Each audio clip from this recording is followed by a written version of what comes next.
ওম শান্তি।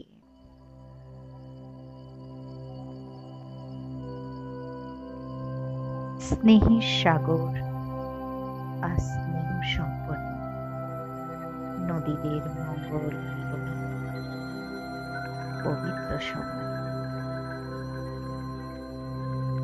ঈশ্বরীয় স্নেহের পবিত্র ধারা সকল আত্মাকে সহযোগী বানিয়ে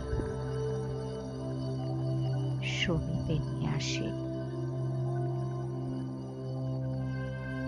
পবিত্র ভালোবাসার লালন পালন বিশ্বের সকল আত্মাদের ঈশ্বরীয় ছত্রছায়ায় নিয়ে আসেছে।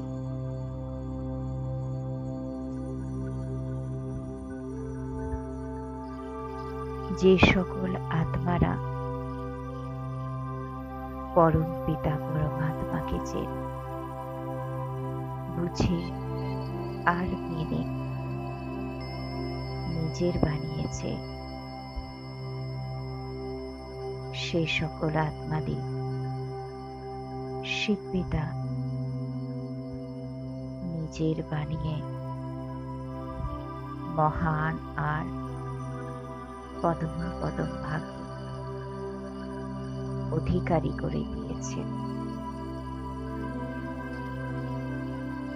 সংগম যুগে শিব বাবা আমাদের এমন শ্রেষ্ঠ কর্ম শেখান, যা 21 জন্ম আমাদের নিজের কর্মের ফল দুঃখে দুঃখে ভোগ করতে হয় না। আমি আত্মা নিজের প্রত্যেক কর্মের উপর অ্যাটেনশন রাখি, কারণ যে কর্ম আমি করব আমাকে দেখে সকলে করবে। আমি আত্মা নিজের প্রত্যেকটি কার্যকে দিব্যগুণের স্বরূপ দ্বারা সুরভিত করে শ্রেষ্ঠ কর্মে পরিবর্তন করে দিই। আমার দিব্যগুণের স্বরূপ সকল আত্মাদের আকর্ষিত করে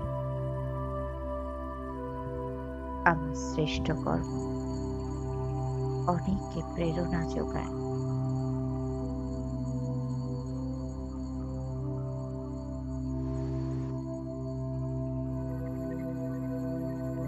পরমাত্মার থেকে প্রাপ্ত সকল গুণ আর বিশেষত্ব হল প্রভু প্রসাদ। আমার স্বভাব, সংস্কার আর ব্যবহারে দিব্য গুণের উজ্জ্বল চারদিকে প্রবাহিত হচ্ছে। দিব্য গুণ ধারণা করে আমি আত্মা আকর্ষণ মূর্তি হয়ে গেছি, আর অন্য আত্মাদেরও গুণমূর্ত ও আকর্ষণ বানানো সেবা করছি। পরমাত্মা শ্রীমন আমাদের শ্রেষ্ঠ বানিয়েছে। নিজের সংস্কার এবং সকলের সাথে মিলে চলা হল বিশেষ আত্মাদের বিশেষত্ব। আমাদের সৎকর্মই আমাদের শ্রেষ্ঠত্বকে প্রত্যক্ষ করে, তথা আমাদের শ্রেষ্ঠত্ব আমাদের শ্রেষ্ঠতম শিব পিতা পরমাত্মাকে প্রত্যক্ষ করাবে। ওম শান্তি। ওম শান্তি।